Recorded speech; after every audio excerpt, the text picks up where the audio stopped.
Es filólogo, profesor de filosofía y griego y escritor. Es natural de Málaga y autor de obras como Tropicario, Arpones contra el pensamiento simple, Las vírgenes prudentes, A merced de los pájaros, Ulises y las sirenas, El dilema de la infidelidad y Apuntes y fuegos, una antología de su blog Los días de mis noches. Como veis, todos ellos títulos muy seductores, pero creo que ninguno como el de su último libro, del que ha venido hoy a hablar a Alicante. Rosas de plomo, amistad y muerte, de Federico y José Antonio. En esta dedicatoria, ya en las primeras páginas del libro, Cota nos anticipa, nos hace una síntesis de lo que va a ser la esencia de su contenido.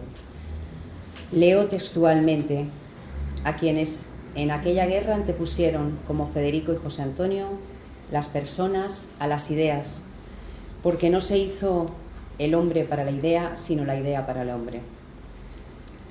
El profesor Jesús Cota, nos ha escrito en esencia un libro tremendamente emocionante al tiempo que desgarrador, en el que pone en valor cuál es el sentido y la intención de los testimonios que afirman o desmienten la amistad entre José Antonio Primo de Rivera y Federico García Lorca.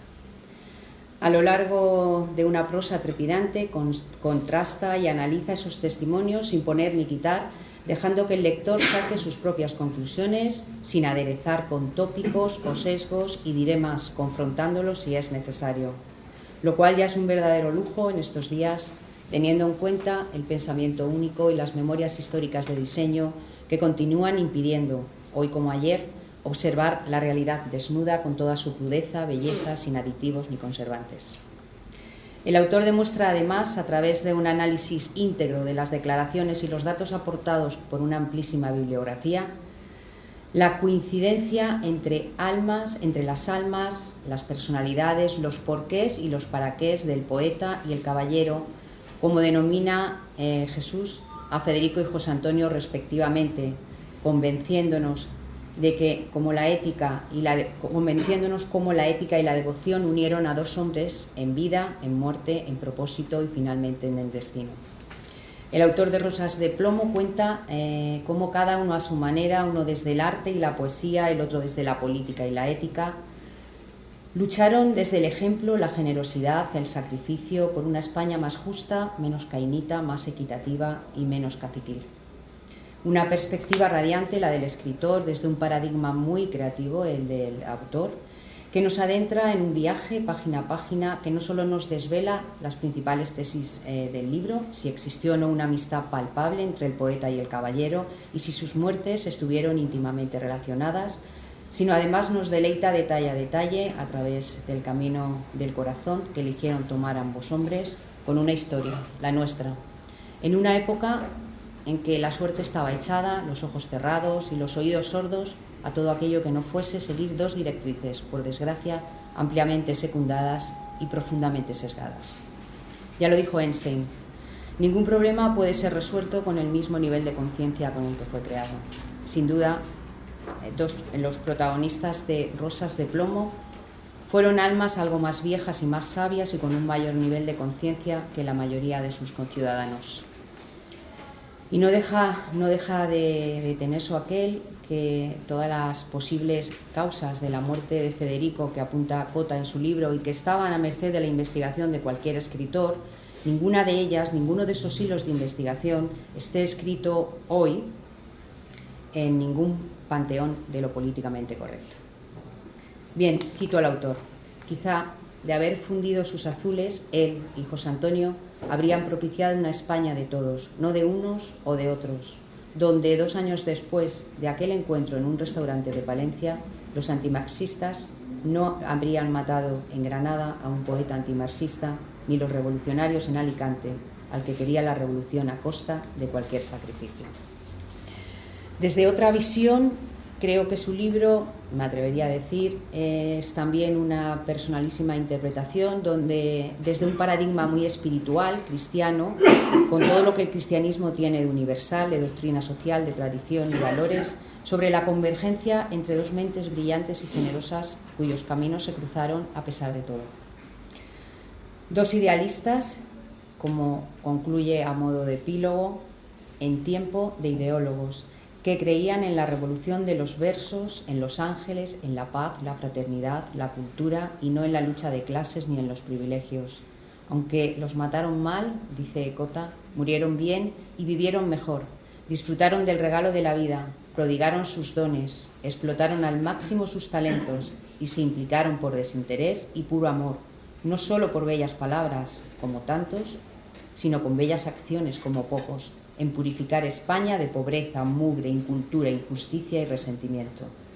Asesinados, continúa, por conciliadores, por sospechosos, porque se empeñaron en que nadie tirase a nadie por la borda, cuando tirar por la borda al otro era la solución que se pedía a gritos. Federico y José Antonio pusieron su poesía y su política sobre la mesa para demostrar que en los fogones de España podía cocinarse a fuego lento los opuestos, lo universal y lo español, lo moderno y lo tradicional, lo rompedor y lo conservador. Forjaron una visión de la patria inclusiva y no exclusiva, una vocación abierta al universal y una herencia que habrían de disfrutar todos los españoles y no solo la mitad. Tuvieron una visión afín o unas visiones cómplices. Te voy a dar las gracias por compartir una obra de tanta lucidez, por tu particular punto de vista sobre la vida de José Antonio. Tengo otros muchos y te prometo que voy a añadir mucho de tu particular punto de vista al mío propio. Pero sobre todo quería darte las gracias por acercarme muchísimo más de lo que le había hecho a la figura de Federico de una manera tan apasionante y tan radicalmente cruda y cierta.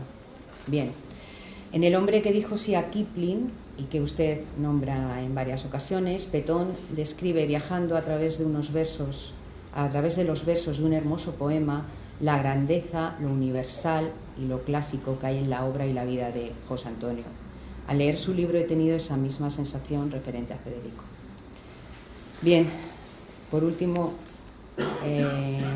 le confesaré, como hemos hablado antes en la comida, que hace muchos años, quizá más de los que me gustaría, he rezado en más de una ocasión un Padre Nuestro o un Ave María frente al muro blanco en el que asesinaron a José Antonio y que forma parte de un tristemente bello capítulo de su libro. Una de esas noches pasadas, una de estas noches, esta misma semana, a la luz de un flexo, unos párrafos emocionados me invitaron a acompañar a Federico hasta el olivar de la Fuente Grande o Fuente de las Lágrimas, como la llamaban los árabes. Y en esta ocasión la oración fue el Señor mío Jesucristo.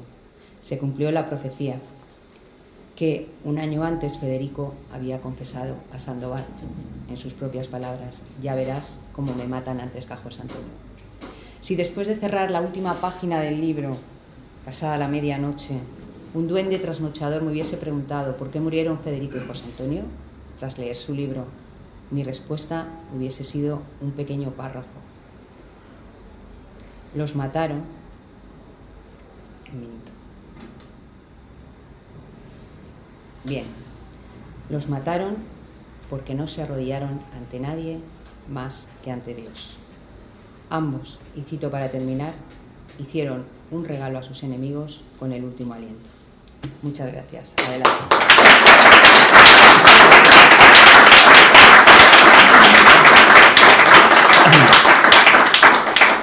Buenas tardes. Cristina, muchas gracias por tus palabras, que creo que han sido demasiado elogiosas. Ahora, cuando pasa el tiempo, veo que tiene mucho fallo el libro, pero en fin, muchas gracias, porque me siento muy orgulloso con todo lo que has dicho. También quiero darle gracias a Juan Carlos por haberme invitado. Y, en fin, y también agradezco la calidad de los discursos, que son herederos de los discursos cuidados de José Antonio. Me ha gustado. Bueno, yo voy a decir que yo en realidad no tengo ninguna relación con José Antonio. Yo puedo decir que a mí José Antonio me lo ha presentado Federico García Lorca, porque yo le estaba comentando antes a Cristina que yo no he conocido a ningún falangista. Y voy a contar cómo he llegado hasta aquí, no porque yo sea una persona interesante, sino porque creo que es interesante cómo alguien ajeno totalmente a José Antonio de la Falange ha podido llegar a sentir tanta fascinación por el personaje. Bueno, pues yo había publicado una novela que se llama Las Vírgenes Prudentes, Y en esa novela, pues hablaba de un pueblo andaluz donde en un convento contiguo a un prostíbulo, las monjas y las prostitutas se ayudan en la época de la guerra. Primero el pueblo está en zona republicana y las prostitutas ayudan a las monjas, y luego cuando llegan los nacionales, pues es al revés. Y entonces me dijo mi editor, que es bastante izquierdista, me dijo: oye, pues tú que has puesto a las monjas y a las prostis juntas, ¿por qué no pones también a José Antonio y Federico a ver si es verdad que se conocían? Y entonces pues también reconozco que me gusta mucho abatir tópicos. De hecho, un libro que escribí se llama Topicario, que es digamos un diccionario de tópicos, de eso que todos decimos, los políticos son unos sinvergüenzas, o ese cuadro moderno también lo pinto yo, cosa que hemos dicho todos. Pues yo los reuní y me gusta abatir tópicos, y como me di cuenta que hay dos tópicos que yo tenía sobre Federico y sobre José Antonio. El tópico que tenía sobre José Antonio es que era un pistolero, que con sus discursos pues precipitó el clima de la guerra, porque era un poco fatuo, en fin, lo que me habían enseñado. Y de Federico pues tenía también el tópico de que era un escritor de izquierdas, socialista, y en fin. Y entonces pues cuando empecé a conocerlo me di cuenta de que todo eso era mentira, y que había mucha basura ideológica sobre ellos, y que convenía quitar esa basura. Y entonces cuando uno comprendía cómo dos personajes tan aparentemente dispares podían ser tan afines, que son sorprendentemente afines, y solamente unas cuantas personas lo han señalado, pero nadie se había preocupado por estudiar las afinidades. Eso es lo que yo he hecho, ¿no? Entonces, y además la época en que ellos participaron fue una época apasionante. Y luego también, pues, creo que este libro que escribí, se llama Rosas de plomo, que va sobre la amistad y la muerte de Federico y José Antonio, pues en realidad es un libro contra las ideologías, porque para poder entender cómo esos dos personajes eran amigos, hay que abatir las ideologías. Yo no conozco otro caso de dos personas en la historia que hayan sido tan enemigas de las banderías y las ideologías, y que luego hayan sido convertidas en mitos de esas ideologías, que además los mataron. O sea, es un caso sorprendente, porque toda su vida fue una lucha contra esas banderías y esas divisiones ideológicas, y luego han sido convertidos en mitos, ¿no? La ideología fue la que les impidió conocerse antes. De hecho, cuando la gente se sorprendía cuando José Antonio decía: yo quiero conocer a don García Lorca, y la gente se sorprendía y él decía: es que ni yo soy tan fascista como la gente cree, ni él tan republicano como la gente dice. O sea, es que es la ideología la que impide darse cuenta de eso. Luego también la ideología los obligaba a ocultarse, porque Federico tenía un pánico horrible, no hacía más que decir: si se enteran, era el miedo que tenía, ¿no? Eso lo decía a Jiménez de Sandoval. Y luego también la ideología obligó a los pocos que sabían que esa amistad se produjo, los obligó durante mucho tiempo a callarse, porque nadie quería estropear ese mito de poeta blanco intocable si lo ponían al lado del ogro fascista, que la imagen que se tenía, ¿no? Y luego también la ideología sigue negando esa amistad. De hecho, cuando yo empecé a trabajar, a decir a la gente: voy a escribir un libro sobre la amistad de Federico y José Antonio, me decían: entonces es que Federico era también fascista, ¿no? O es que José Antonio era homosexual. Y dice: no, se puede ser amigo sin interés político y sexual. Yo soy amigo de poetas, me reúno y nos gusta la poesía. Uno puede ser, hay clubes de alpinistas y la gente va allí no porque tengan el mismo partido o porque tengan la misma orientación sexual, ¿no? Es que igual que antes se sospechaba que todo el que se juntaba con un homosexual era homosexual, pero ahora todo el mundo que se junta con un fascista también es fascista. En fin, y estuve a punto de tirar el proyecto al suelo, porque todo el mundo me decía lo mismo. Pero luego yo tenía una foto de García Lorca en un altillo, que con los golpes de viento se iba cayendo. Era la última foto que le hicieron, la que le hizo Robert, la que apareció en la maleta de Robert Capa, una maleta. Y entonces yo me miraba y parecía que me decía: bueno, y para que y yo morí para que ahora tengas miedo. En esa época pues es normal tener miedo, pero en esta, así que me animé a escribir el libro. Y entonces, o sea, veo la foto. Por las fotos que se halla constantemente, y parecía que me lo decía.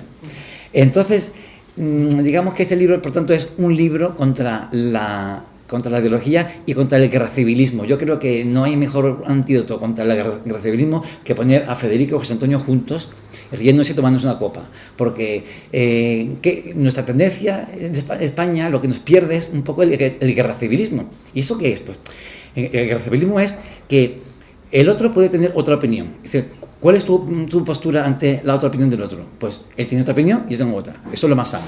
Pero nosotros damos un paso más y decimos, es que está equivocado. Vale, por ahí, hasta ahí bien. Luego decimos, es que es mala persona por pensar eso.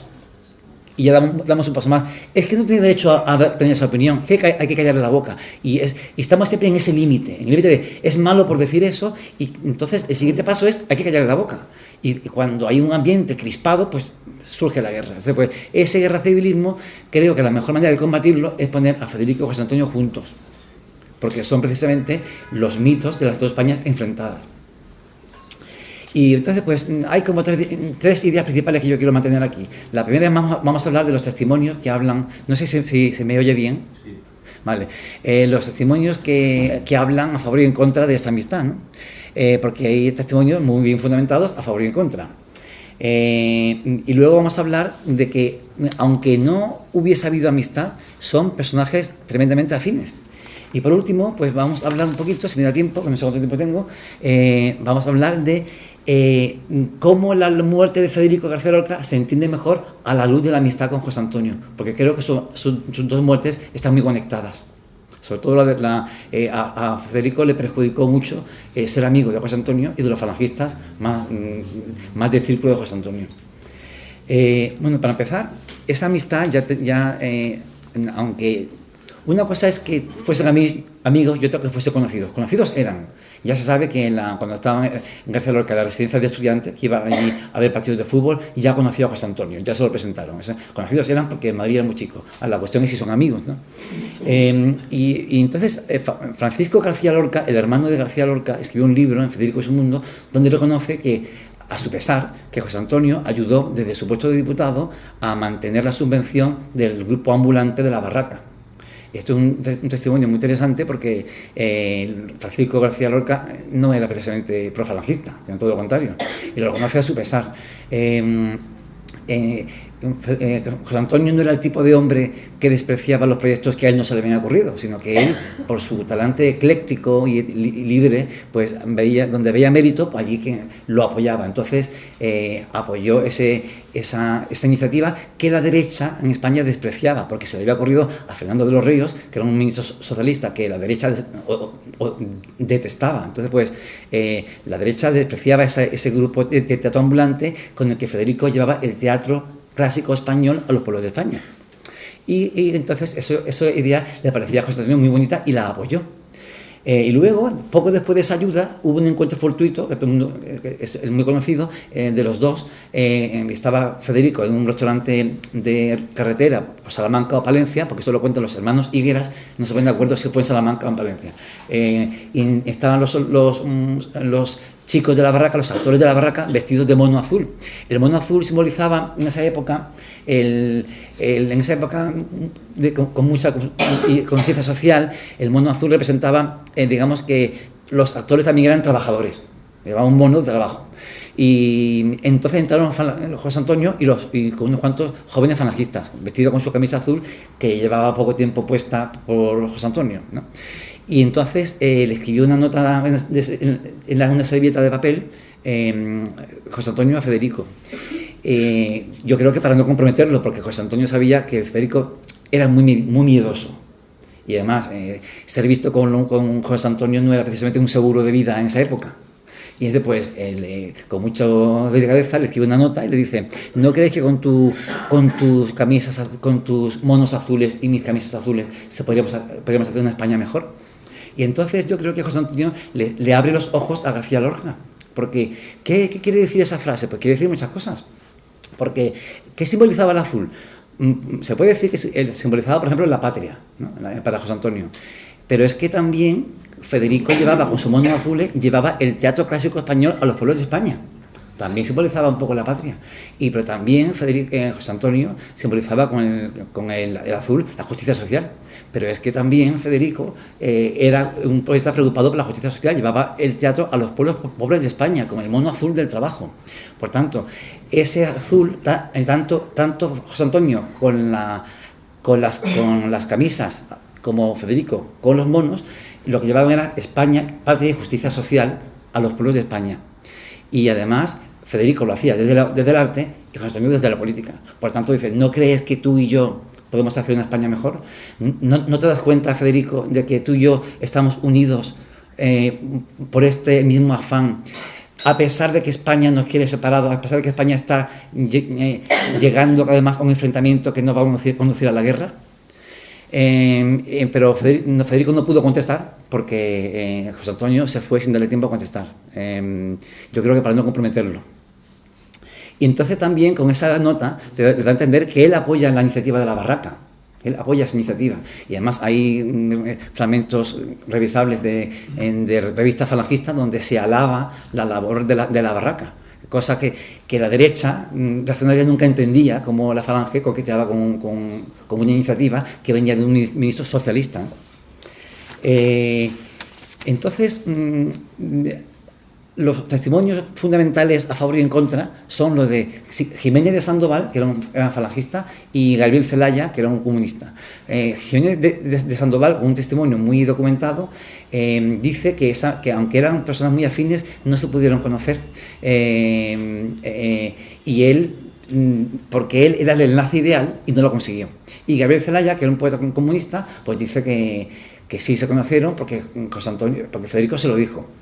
Entonces tenemos aquí, curiosamente, un falangista que quisiera que se hubiese conocido, pero reconoce a su pesar que no se conocieron, y un comunista que quisiera que no se hubiese conocido, pero reconoce que se conocieron. Como el testimonio de Sandoval está más documentado, mucha gente le ha hecho mucho caso, y como el de Gabriel Zelaya parecía sospechoso de querer abatir el mito del poeta inmaculado y puro de Federico y de José Antonio, fue tachado de ser falso. Pero yo creo que era verdadero. Jiménez de Sandoval intentó varias veces presentarlos, ¿no? La primera vez fue en 1934, cuando Federico estrenó Yerma. Y entonces se sorprende Sandoval porque ya Federico sabe que José Antonio le quería dar el mando de poetas de la escuadra de la Falange, porque decía José Antonio que Federico sería el poeta de la Falange. Y en 1935, cuando se repone la obra Bodas de Sangre, hay un follón en el teatro y unos cuantos jóvenes abuchean a Federico y a Margarita Xirgu, y entonces para que se sepa que no fueron falangistas lo que lo hicieron, envía a José Antonio a Sandoval para decirle a Federico que no fueron los falangistas, que José Antonio jamás permitiría que unos jóvenes abucheasen a una mujer. Y entonces pues Federico dice que sabe que no fue José Antonio y que además está muy contento de haber readmitido en la barraca a los falangistas. De hecho había actores falangistas en la barraca. Alfonso Ponce de León, un falangista, hizo los decorados. O sea que ya había entre ambos, antes de conocerse, ya había intercambios de favores y mensajes mutuos. Lo que pasa es que no era Sandoval el único mensajero, había más mensajeros. Sandoval se considera el único mensajero viable, y como él no lo consiguió, piensa que no lo consiguió, que ellos no se reunieron como amigos. Pero yo creo que sí, porque Sandoval, su obsesión es presentarle al jefe. Pero Federico no quiere conocer al jefe, quiere conocer a José Antonio, el poeta que admira sus versos, no al jefe. Y entonces la amistad se produjo finalmente en un ambiente literario, donde Federico se sentía más a gusto, ¿no? Hubo un último intento de Sandoval de presentarlo en el Teatro Lara en febrero del 36, y estaba Federico en el público y también estaba José Antonio. José Antonio subió al final a felicitar a Sandoval, que era el autor de la obra, y esperó que subiese Federico, pero Federico huyó. Claro, no iba a subir al escenario a saludar a José Antonio delante de todo el mundo, sobre todo teniendo en cuenta que en ese teatro, como ya le habían dicho a Sandoval, la mayoría era gente de izquierdas. Hay que tener en cuenta que Federico tenía un pánico horrible a que supiese la gente que era de esa amistad con José Antonio, porque peligraba su prestigio, incluso su vida. Hay que tener en cuenta que Federico estaba se movía en un fuego cruzado. La prensa de la derecha era muy parca en elogios y lo reconocía a regañadientes, y más bien lo insultaba. De hecho, más de una vez lo llamaron poetizo, con una leve alusión a su homosexualidad, que a él le daba pánico el estigma social por su homosexualidad. Y luego la prensa de izquierdas lo aupaba y le halagaba mucho los oídos, y él, que era sensible a eso, pues se sentía muy halagado. Pero claro, la izquierda se lo cobraba, obligándolo cada vez más a que se pronunciase, a que se hiciese como Alberti, como Neruda, como tantos poetas que hacían una literatura obrerista, comprometida, marxista, y él nunca daba ese paso, y la izquierda se lo iba cobrando cada vez más caro. De hecho, hay una famosa caricatura que se publicó el mismo día del alzamiento, el 18 de julio, en el periódico Heraldo de Madrid, que era Frente Populista, donde se ve a García Lorca con su madre, y vestido de niño, vestido de comunión, y dice: García Lorca, niño mono, orgullo de su mamá. Y luego pues dice: este niño canta el venid y vamos todos, con flores amarillas, que sé cuánto. Y era una caricatura de parte de la izquierda que aludía a que era un señorito conservador, creyente, homosexual, como diciéndole: si no te declaras de qué parte estás, ya sabes lo que te espera. Porque Federico, como José Antonio, era una persona que yo lo que digo, ideológicamente impura. Porque allí él era una persona que él era anterior a toda ideología. Él se preocupaba por hablar de la niñez, la muerte, el impulso sexual, el hombre, la mujer, Dios, y lo demás le parecía menor. Entonces, es un poeta, los poetas es un jilguero libre que se pasaba en el árbol que le daba la gana, y por tanto ese poeta siempre es sospechoso, para unos y para otros. De hecho, él le decía a Sandoval: ya lo verás cómo me matan antes que a José Antonio. Unos me matarán los reaccionarios por considerarme un revolucionario, y me matarán los revolucionarios por considerarme un reaccionario. Y efectivamente, eso fue lo que pasó. Y entonces Federico se movía siempre en ese ambiente, y por tanto, para él era un riesgo tremendo que se supiese que esa amistad existía. Entonces, finalmente,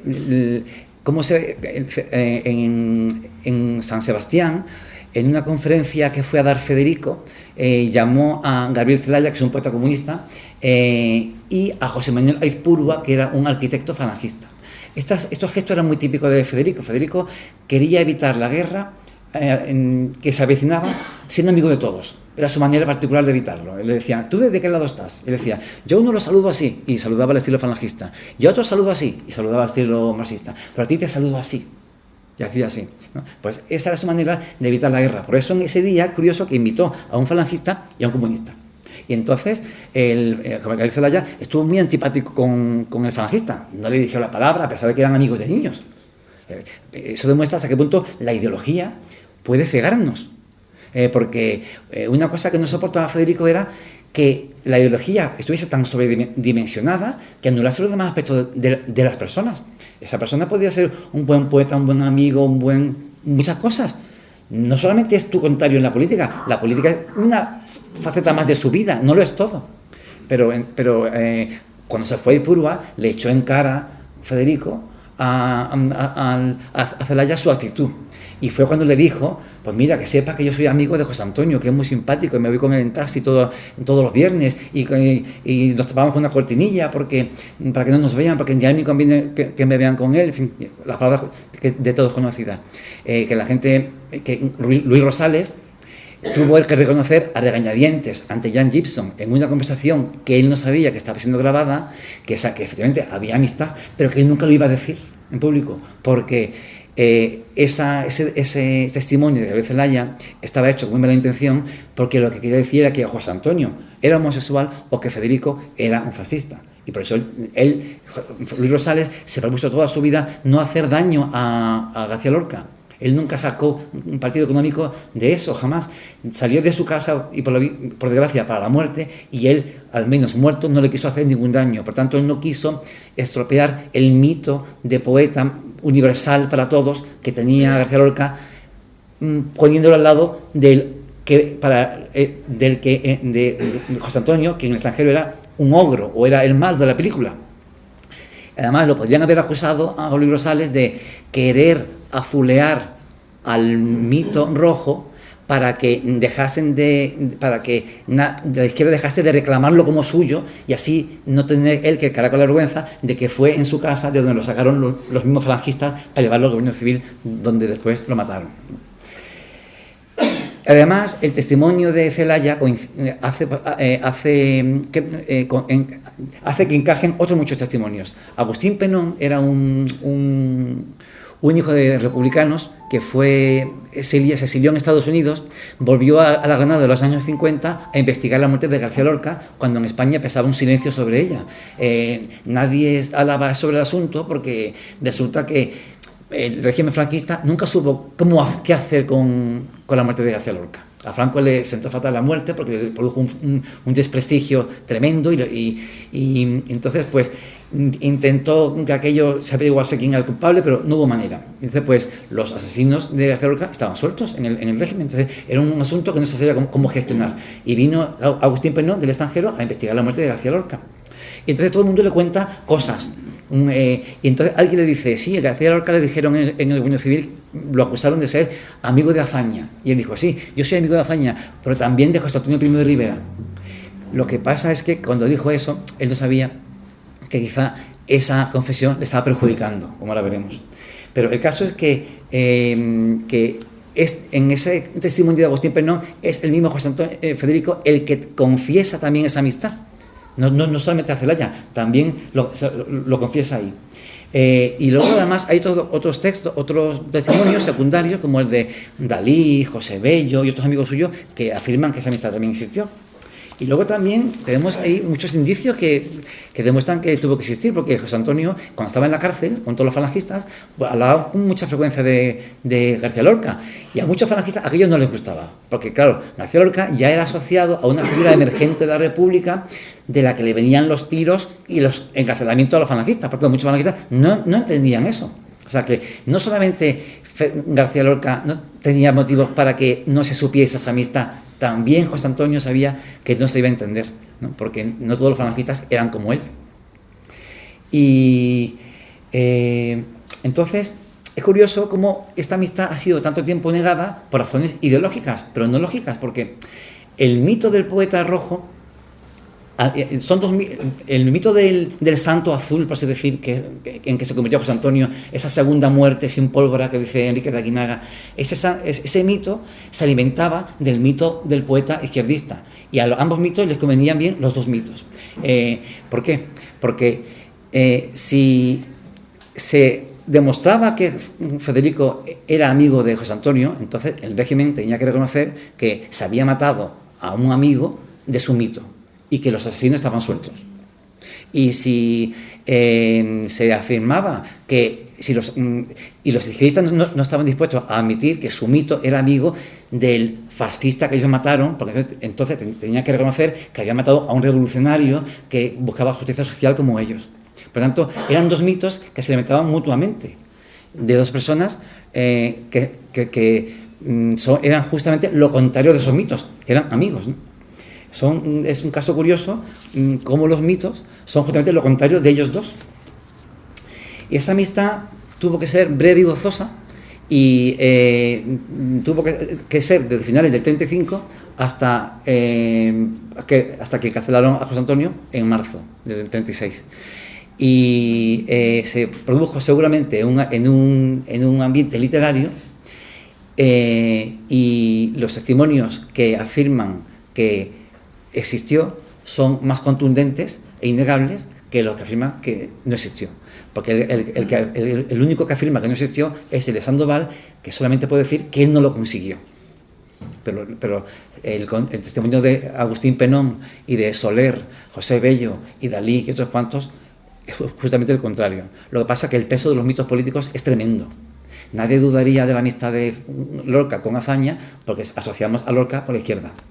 Pero como Lorca no era de izquierda ni de derechas, y tenía amigos en todo el mundo, ¿por qué no iba a tener amigos con José Antonio? Sencillamente que sigue pesando mucho el mito político y no el personaje. Y por eso esta amistad es la mejor manera de abatir esos mitos. ¿Y por qué podían ser amigos? Porque tenían muchas afinidades. Es que sorprenden lo muchas que son. También tienen sus diferencias, por supuesto. El Celo Lorca era un hombre totalmente poético, espontáneo, y esto del imperialismo y de cuadrarse, eso no iba con él. Y además muy miedoso. José Antonio es todo lo contrario. Y luego, pues, en su religiosidad son distintos, porque Federico era andaluz, sensual, y José Antonio era más bien más ortodoxo, más castellano en su religiosidad. Luego a Federico le gustaba la España popular, la más espontánea, y a José Antonio la exacta, la difícil. Pero a pesar de eso, tenía muchas afinidades. Por ejemplo, amaba mucho a España. Se emocionaba mucho con España, y sobre todo en la gente sencilla, especialmente en los campesinos. Era una época en la que había mucha agrofobia, porque en la República no triunfó en el campo, y no se oyó al campo. Había mucha agrofobia. Ellos iban contracorriente y admiraban a los campesinos, especialmente la hidalguía. Les gusta mucho la hidalguía del pueblo español. Una hidalguía que se está perdiendo, pero les gusta mucho. Se emociona con esa hidalguía. La que decía, ni un gesto de más, ni un gesto de menos, decía José Antonio, y Federico se hace lengua de la elegancia natural de la gente sencilla. Y él mismo dice en las entrevistas, y sorprende las declaraciones, donde más me gusta ir es a los pueblos. Por la sencillez de la gente. Y José Antonio también habla con sencillez, habla como maravillado de la sencillez de esos hombres que lo escuchan y tal. O sea, que coinciden mucho en ese gusto por los campesinos. También coinciden en que ellos no quieren rebajarse hasta el pueblo, sino que quieren que el pueblo suba. Yo por eso creo que son como dos aristocratizadores del pueblo. Frente a en esa época había mucho encanallamiento y se empezó a extender la pornografía pues ellos buscaban siempre elevar al pueblo hasta ellos, hasta las buenas maneras, y se enfadaban cuando había malas maneras. Coinciden los dos en eso, en exigir buenas maneras. Y por eso le gustaban más los campesinos que los obreros, que a veces los obreros pues tenían era gente desarraigada o tenían menos modales. Y también coincidían mucho en su concepción de la mujer, porque defendían la libertad y la igualdad de la mujer, pero veneraban lo propiamente femenino. La figura de la madre era importante, la de la hermana. Eso para ellos era muy importante. José Antonio quería liberar a la mujer de lo que llamaba dos peligros, la galantería y el feminismo, ¿no? La galantería era, tú eres muy guapa, te quedas ahí como un florero, te decimos de todo, que eres muy guapa, pero te callas. Y el feminismo es intentar equiparar a la mujer al hombre, con el hombre en todo. Él decía que entonces la mujer tenía las de perder en muchos campos, porque no podía compararse. Y Federico también a su manera buscaba esa dignidad de la mujer. Cuando él escribió Yerma y la boda de sangre, la derecha reaccionaria se llevaba las manos a la cabeza tachando de impúdicas sus obras, pero en realidad él no estaba haciendo más que lo que hacía Santa Teresa de Jesús, que era liberar a la mujer de la honra negra, como decía Santa Teresa, que le impedía a la mujer hacer lo que quería.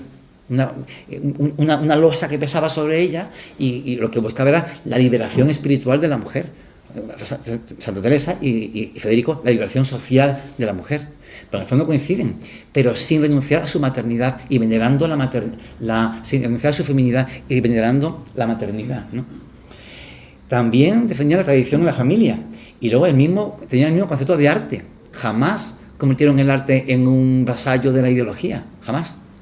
Cuando decía José Antonio, a los pueblos no los ha movido más que los poetas. No estaba hablando de poetas ideólogos puestos por el régimen para llevar al pueblo, como el flautista de Amelín, donde decía el ideólogo, sino que el poeta era el que representaba el alma del pueblo, era el que sabía hacerse eco de lo que el pueblo quería oír. Y estaba pensando seguramente en Federico, porque Federico era un poeta que gustaba a todos. Consiguió con una poesía anclada en lo popular, a la vez hacer una poesía moderna. El romancero gitano se hizo famosísimo en toda España. Todo el mundo sabía el verde que te quiero verde, y sobre todo que yo me la llevé al río, que yo no que era mozuela. Consiguió llegar a todo el mundo, y por eso decía Federico, es el poeta de la falange, ¿no? Porque el mensaje políticamente indiferente de Federico encajaba mucho con el de la falange. Cuando decía Federico, yo solo quiero que la gente trabaje y coma, Pues es lo mismo que decía José Antonio, quiere una España libre y atareada. Y luego además, cuando a Federico intentaron obligarlo muchas veces a pronunciarse y a hacerse de izquierdas es interesante ver las entrevistas que le hacen en el 36, cómo lo van acorralando para que se pronuncie, y él jamás da ese paso. Entonces le dicen, ¿no cree usted que en esta época terrible de convulsiones hay que dejarse de azucenas y bajarse al fango con el pueblo que sufre? Y dice Federico, sí, hay que hacer eso, meterse en el fango para ayudar a los que no pueden llegar a las azucenas. O sea, nunca tira las azucenas. Me meto en el fango, sí, pero para sacarte de él, no para meterme ahí. O sea, que jamás, en ese sentido, a pesar de la presión, no cedió nunca a esa servidumbre que hace la izquierda, el marxismo del arte. Claro, no lo entendían tampoco en la derecha, porque la derecha no sabe qué hacer, la derecha reaccionaria no sabe muy bien qué hacer con el arte. Tú lo que quieres es que cantes flores y no te mucho la lata, pero Federico no era así, tampoco y luego la izquierda lo que hace es convierte el arte en vasallo. Pues ni una cosa ni otra quería Federico, ¿no? También eran antiutópicos. Ellos hablan de revolución, sí, pero que era el lenguaje que se usaba en la época, pero ellos no creían en utopías. Por eso decía Federico, yo quiero que la gente trabaje y coma. O por eso decía José Antonio, hay que hacer una revolución decente. O sea, no hay que cargárselo todo, una revolución decente, ¿no? Y cuando decía también Federico, José Antonio, una España libre y atareada, ¿no? Y luego además Federico decía, yo soy partidario de los pobres, pero de los pobres buenos. Lo que quiere decir es que él no era partidario de la lucha de clases, sino ser pobre no te daba derecho a ser malo, porque la moral está por encima de cualquier punto de vista. Esto es algo totalmente antimarxista. Cuando Jan Gibson afirma, sí, que Federico era socialista porque dice en este texto, el día en que el hambre desaparezca, va a producirse en el mundo la explosión espiritual más grande que jamás conoció la humanidad. Nunca jamás se podrán figurar los hombres la alegría que estallará el día de la gran revolución. ¿Verdad que te estoy hablando en socialista puro? Entonces, mucha gente ha dicho, ¿ves cómo esto es socialista? Dice, sí, pero dice socialista puro, quiere decir socialismo purificado de lucha de clases, porque es lo que busca es una revolución espiritual. Dice, el día en que el hambre desaparezca, se producirá una revolución espiritual. Pero la justicia social no es el objetivo, es el medio para la revolución espiritual. Porque ellos pensaban, como decían esto con José Antonio, que no solo de pan vive el hombre, hay que dar justicia social, porque si no, el hombre, buscando justicia social, lo que va a hacer es cargárselo todo. En esto, claro, es normal que dijese José Antonio que era el poeta de la Falange, porque Federico se daba cuenta de esto, ¿no? Se daba cuenta de que España lo que quería justicia social, pero no quería matar al cura. Mucha gente se afiliaba al marxismo no porque creyese en la lucha de clases, en el materialismo histórico, sino porque la derecha de entonces no era social. Entonces pues se metían en estrategias marxistas. Pues entonces José Antonio le rompió el tinglado diciendo, mira, vamos a darle una pequeña propiedad privada a todo el mundo, justicia social, pero sin tener que renunciar a España, ni a sus tradiciones, ni a su religión, ni a nada. Y en eso coincidía con Federico. Solo que Federico lo hacía no con lenguaje político, sino por lenguaje desde la poesía. Y por eso decía José Antonio, Federico ya no decía será el poeta de la Falange, es el poeta de la Falange, ¿no? Y es que además coinciden en concebir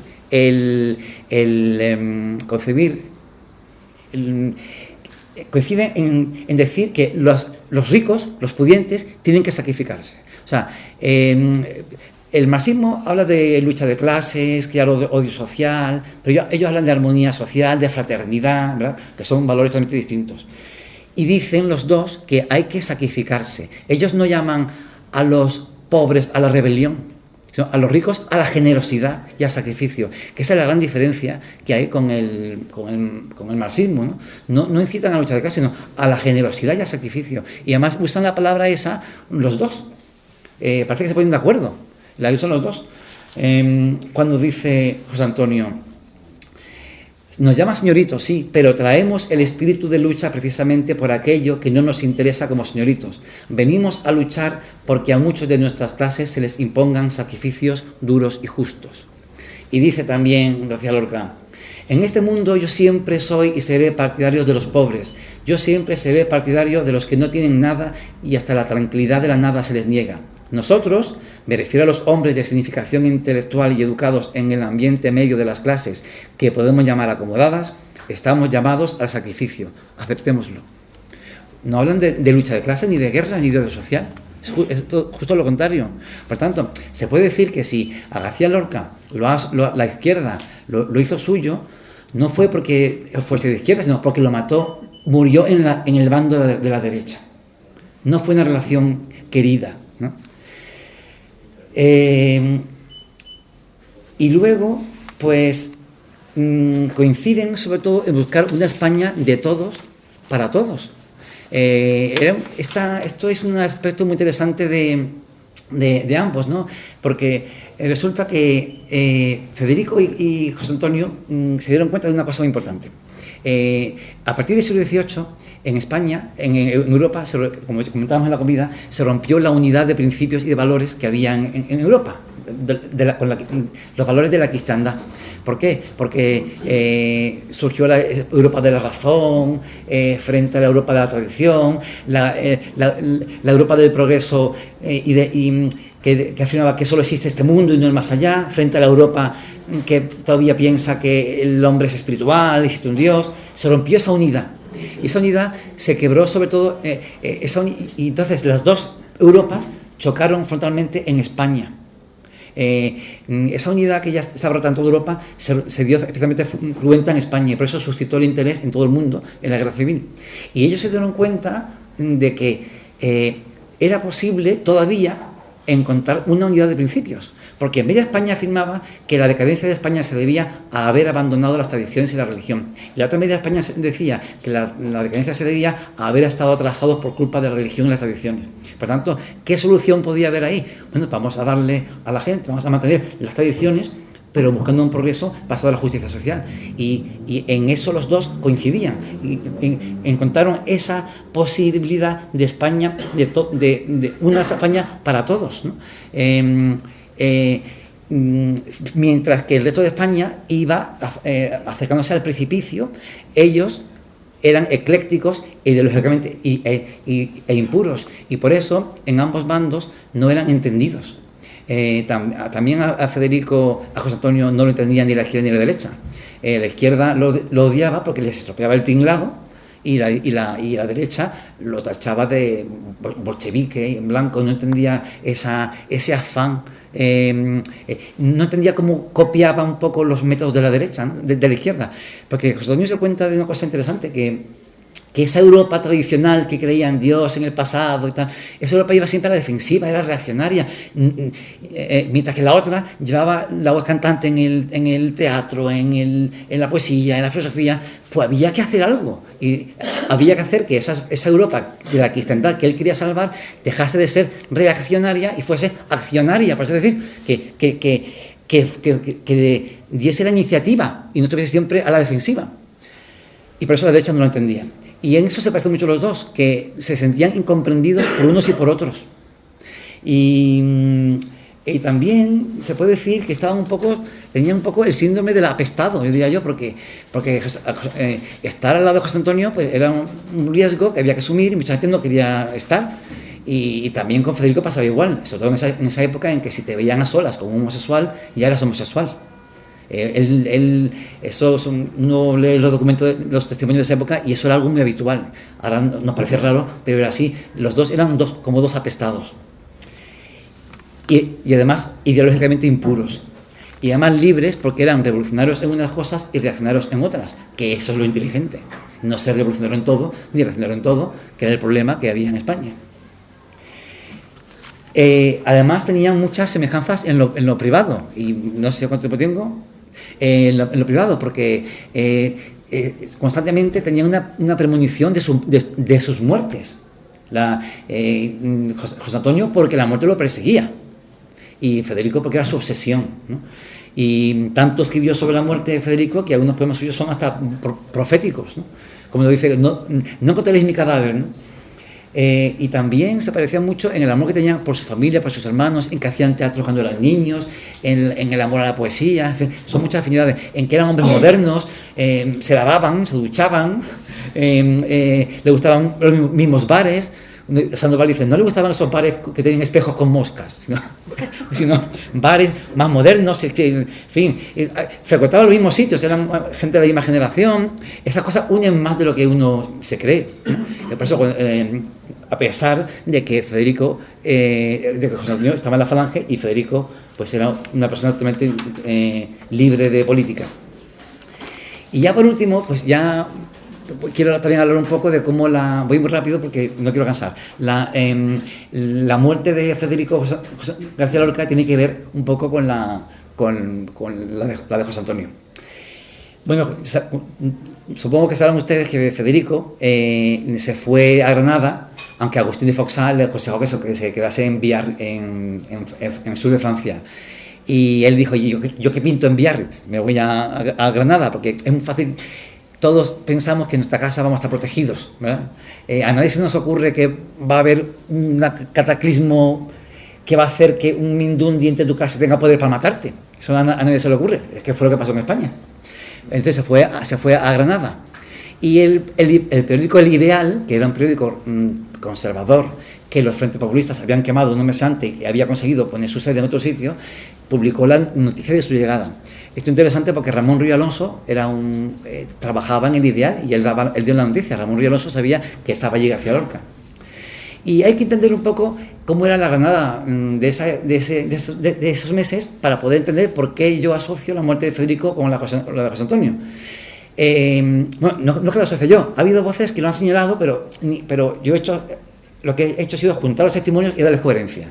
Pues resulta que en Granada iba a ser seguramente Frente Populista, pero contra todo pronóstico se alzó con triunfo por la audacia de unos cuantos falangistas el 20 de julio.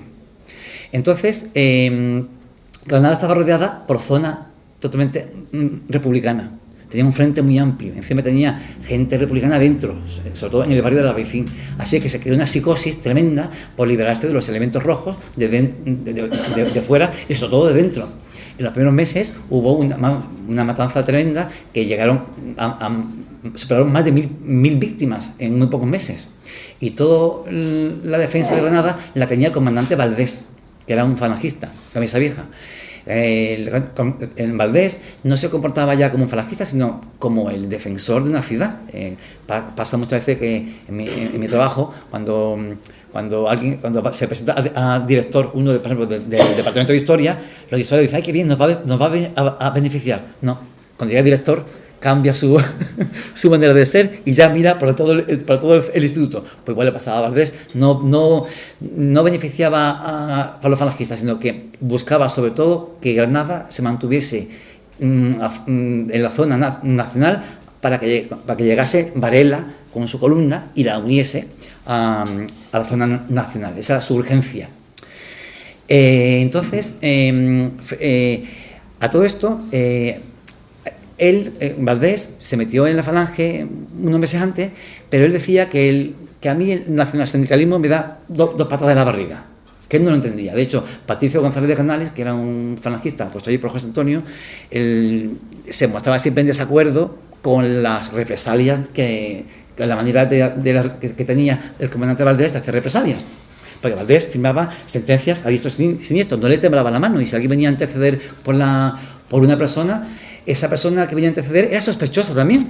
Era una época muy, muy difícil, había que tener muchas agallas para ir a interceder por un sospechoso. Y además decía, si libero a esta persona, dime a quién pongo en su lugar. Así era el comandante. Es verdad que gracias a eso mantuvo Granada libre de los rojos, pero a un precio altísimo. González de Canales se oponía a esas represalias y sobre todo se oponía a que él tuviese, que Valdés tuviese lo que se llamaba la escuadra negra, que era un grupo de matones indeseables que se dedicaban a hacer el trabajo sucio, de esos primeros meses, como pasó en toda España. Eso pasó en toda España. Los primeros meses fue un descontrol y la Escuadra Negra trabajaba a servicio de Valdés. Pues González Canales, siguiendo consignas de José Antonio, se negaba a esa manera brutal, indiscriminada de hacer represalias. Y entonces le decía a Valdés, contigo no ganamos. O sea, si seguimos tu manera de actuar, contigo no ganamos. Y consiguió que Equipo de Llano se lo quitara de en medio. O sea, ya había un duelo ahí entre los militares y los falangistas. Los falangistas habían tomado Granada y se creían, por tanto, legitimados para tener el poder y la iniciativa allí. Pero los militares, rodeados de los cedistas, que no habían tenido un papel muy lucido en el lanzamiento, pues empezaron a intentar relegar a la falange a un segundo plano, a una fuerza de choque. Necesitaban la mística de la falange porque no había otra sustituta, era lo mejor. El ideario de la falange, la mística, sus jóvenes dispuestos, la nobleza, eso lo necesitaban, pero no lo querían en el puesto de poder, porque la falange de José Antonio, pues pensaba, como decía Hedilla, que había que abrir los brazos al obrero y al campesino, que muchas veces el campesino había votado a la izquierda porque había mucha gente de derecha que era peor que los mismos rojos. El mismo Hedilla dice este discurso en el 36. Ese tipo de discursos no le gustaba al Valdés, ni a los reaccionarios, ni a los militares, que querían a toda costa ganar. Y no ese mensaje ecléctico es que en el otro bando hay legítimas aspiraciones que podemos entender. No, eso no iba con los militares. Por tanto, a Valdés sí le venía muy bien dar un toque de atención a los falangistas para tenerlos callados y convertirlos en una fuerza cipaya, una fuerza de choque, pero sin mando, sin puestos de poder. Le venía bien. Pero entonces, aquí entra en acción Ramón Ruiz Alonso. Ramón Ruiz Alonso tenía serias razones para estar súper enfadado con José Antonio y con los falangistas, porque cuando antes del alzamiento, Ramón Ruiz Alonso llevó en coche a Pepe Rosales, que es hermano de Luis Rosales, los que operaron a Lorca en su casa. Fueron a Madrid, según Ramón Ruiz Alonso, gracias a sus influencias pudieron ver a José Antonio, y le encareció mucho a Ramón Ruiz Alonso que permitiese que José Antonio fuese que entrar en la falange. Ramón Ruiz Alonso había sido diputado de la CEDA y había sido como el encargado de la CEDA de captar obreros. Era como la cara social de la CEDA. Le decía a José Antonio el obrero amaestrado, porque lo consideraba que la CEDA era como un escaparate que tenían, ¿no? Entonces, cuando no consiguió Ramón Ruiz Alonso salir en las elecciones del 36, se ofreció a José Antonio como un valor a cambio de un dinero, según los Rosales, que había dejado de percibir por ser diputado. Ramón Ruiz Alonso siempre negó que pidiese un sueldo. Lo que dijo es que se ofrecía a la falange, porque se había desinflado la CEDA y la gente buscaba la falange, ¿no? Y José Antonio, lo sabía, no quería gente como Ramón Ruiz Alonso, porque son el típico reaccionario que entra allí buscando poder, pero no sin verdadero espíritu revolucionario. Entonces, José Antonio dijo que no, decirle que no al obrero amaestrado, les dijo. Es ya un limón exprimido, ya está amortizado, su partido está muerto y no queremos gente así. Entonces Ramón Ruiz Alonso se tomó aquello como una ofensa personal, les dio una lata tremenda en el viaje y entonces los Rosales, en venganza, cuando pararon en Jaén, les soplaron el coche. Eso está muy mal, pero le rompieron el coche. Y además, cuando ya fue el alzamiento, resulta que Ramón Ruiz Alonso, pues vestido de camisa azul como tantos, intentó allí desde el balcón formar un batallón y Patricio González de Canales lo quitó de en medio porque, ya como he dicho, los falangistas pensaban que ellos eran los que tenían que tener la voz cantante, ya que ellos habían hecho que triunfase el alzamiento. Y con varias humillaciones de ese tipo, Ramón Ruiz Alonso se dio cuenta de que la única manera de medrar en Granada era contra los falangistas, porque él no podía hacer nada. Él no actuó contra García Lorca cuando supo que estaba en la huerta de San Vicente, solo actuó contra García Lorca cuando empezó a sospechar que lo habían hospedado los falangistas. Y claro, le dijo entonces a Valdés que tenían escondido a un poeta rojo, masón y peligroso, que escribe poemas más peligrosos que las bombas, decía. Entonces, Valdés, que no era un hombre de letras, ni sabía mucho de eso, le dijo, no, pues si esa acusación es cierta, hazme tú una acusación y si no te fusilo. Ramón Alonso hizo la acusación. De esta manera, conseguía dos objetivos. Por un lado, se vengaba de José Antonio y de esa manera de José Antonio abierta a los intelectuales, al mundo y a un poeta sospechoso. También se vengaba de los Rosales, que lo habían humillado, y además se aupaba ante Valdés porque le ayudaba a bajarle los humos a los falangistas y digamos, a consumar esa lucha que había entre la derecha reaccionaria y la derecha revolucionaria, por así decir, en Granada, entre la Falange y la reacción. Entonces, además, Ramón Alonso presentó esa acusación como una acusación contra Fernando de los Ríos, porque era un ministro socialista del cual había sido secretario García Lorca. Claro, Ramón Alonso no podía decir que actuaba contra García Lorca porque era amigo de los falangistas de José Antonio. José Antonio era un mito intocable, lo presentó como una acusación contra Fernando de los Ríos, pero creo que esa no fue la razón, porque cuando estaba García Lorca en la Huerta de San Vicente, no actuó contra él, actuó cuando empezó a sospechar que estaba en casa de los falangistas. Y entonces se presentó allí con un aparato policial tremendo, aparato de coches y de soldados, algo desproporcionado, porque era una manera de humillar a los falangistas, de presentarlos como sospechosos.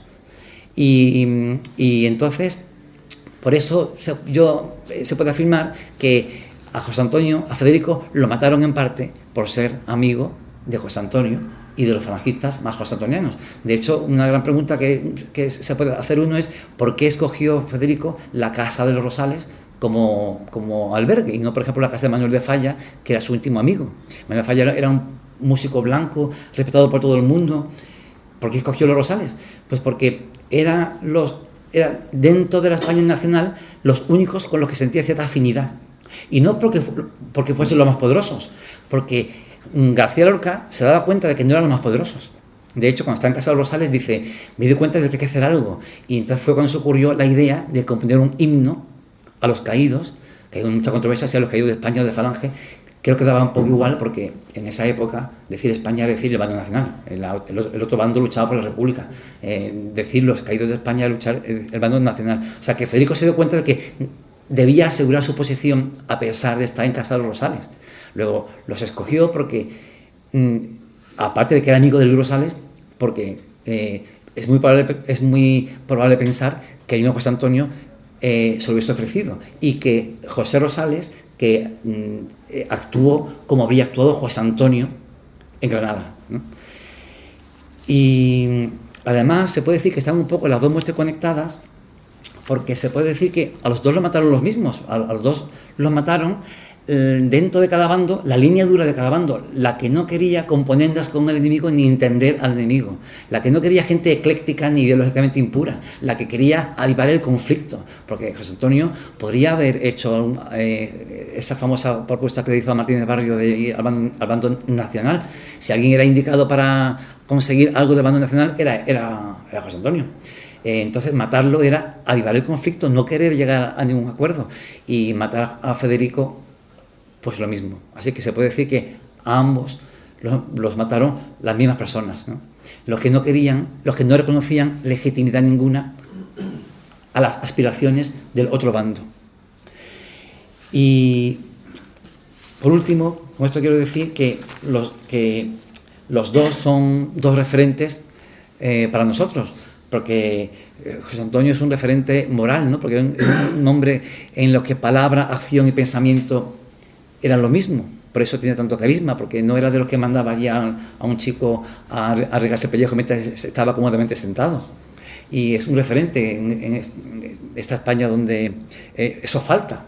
También era un paladín, ha dicho antes que soy cristiano, pero creo que esto es cierto, era un paladín de la cristiandad. Yo creo que cuando decía, al lado de la invasión de los bárbaros, se refería al marxismo que venía a destruir todos los valores y lo que había hecho grande a Europa, ¿no? Entonces, pues yo lo veo a José Antonio como un hombre adornado de muchas gracias espirituales y corporales, que surgió como lo mejor de la civilización de la cristiandad en ese momento para defenderla.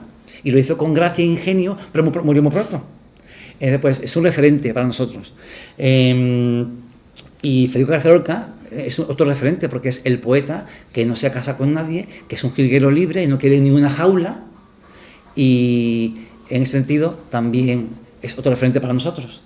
Y entonces sentarlos, verlos en la mesa juntos y celebrar esa amistad era la mejor manera de que de que la tragedia que nos sacudió en España pues no vuelva a suceder. Y muchas gracias.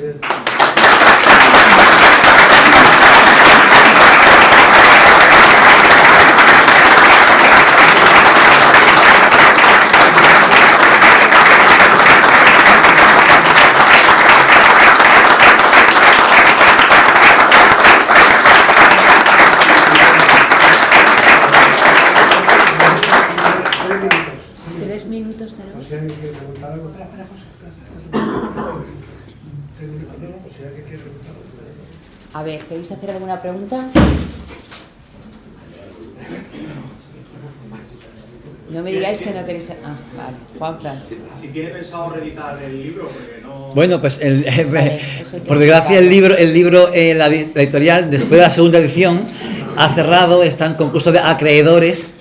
Y yo sé que ahí tiene que haber stock en algún sitio porque hubo una segunda edición. Me han dicho que es muy difícil de encontrar, que se puede comprar en edición electrónica, ¿no? Sí. Cuánto lo lamento, pero yo, en cuanto la editorial desaparezca y tenga yo los derechos de autor, quiero volver a publicarlo con novedades. Lo tenéis en Amazon, ¿vale? Pero la edición digital, os lo podéis descargar o comprarlo. ¿Alguna otra pregunta? Un minuto, José Antonio. ¿Alguna otra pregunta? Un momento, por favor. Un momento. Yo sí tengo una. Das una razón por la cual José Antonio no confió totalmente su encuentro con Federico a Sandoval, y me parece interesante. Sí, es que Sandoval no pertenece al grupo, digamos, de escritores y del mundo privado de José Antonio. José Antonio dividía muy bien su vida privada de su vida política. Entonces, Sandoval pertenece más bien a la vida política. Y él más bien desprecia a todos, no desprecia, ve con un poco de altanería desde su convicción de que la falange se hace en la calle y no en los bares, desprecia un poco ese mundillo. Entonces, José Antonio no le cuenta todas esas cosas a Sandoval. Se las confía a otras personas, ¿no? Hay muchas personas que pueden ser los intermediarios de esa amistad mucho mejor que Sandoval.